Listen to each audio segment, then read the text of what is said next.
we have these 3 trials now where we have very similar populations entering the trial, all showing improvements in progression-free survival, all using lenalidomide dexamethasone as a backbone. So maybe we should talk just for a minute about what patient would, and I'm going to move to the fact that we've had a lot of Revlimid in the past in the US and talk about pomalidomide in 1 second, but Jane, how are you going to decide which of these 3 drugs to use when the backbone is essentially the same? You're talking about the oral proteasome inhibitor, oral ixazomib, carfilzomib, and the monoclonal antibody elotuzumab, which targets myeloma cells. So I think that all 3 of them are great drugs, and they've really made significant advances, and I think they're all highly active.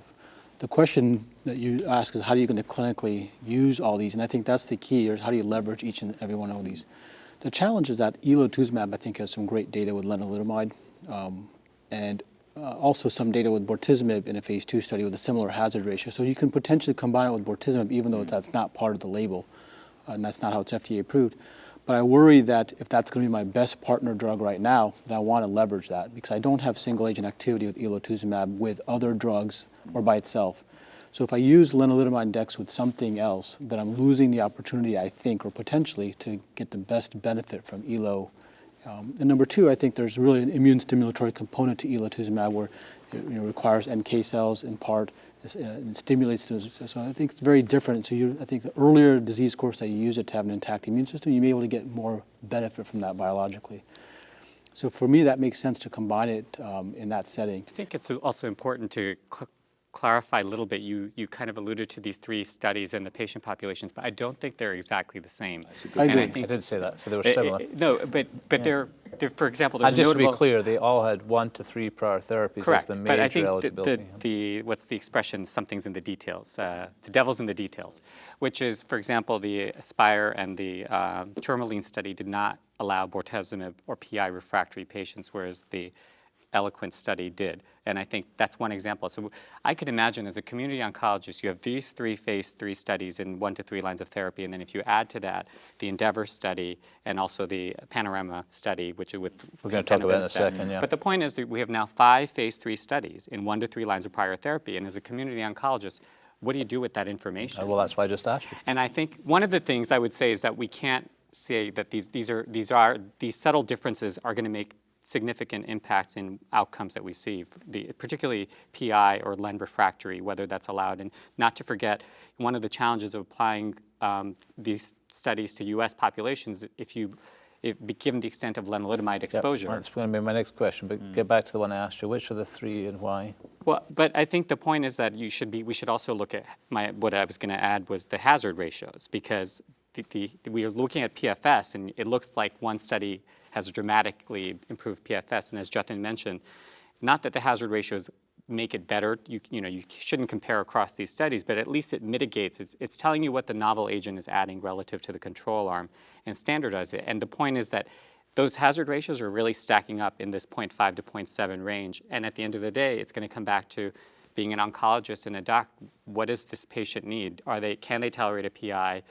Do they have high-risk disease? Are they able to come for parenteral administration? I guess that's what I would, to me, it's very patient-dependent. Yeah. Right. High-risk patient, rapidly progressing disease, interested in aggressive therapy, you're probably, carfilzomib is probably still your choice. Right. Somebody who perhaps wants to keep working or maybe lives further away from the clinic, but still wants to be, well, let me ask you guys, I mean, when it comes to, let's put carfilzomib aside for the second and say, let's say it's a little bit of an older patient or somebody who just doesn't want to come in twice a week. How are you going to balance elotuzumab versus ixazomib? Or are they not mutually exclusive, which is the other option?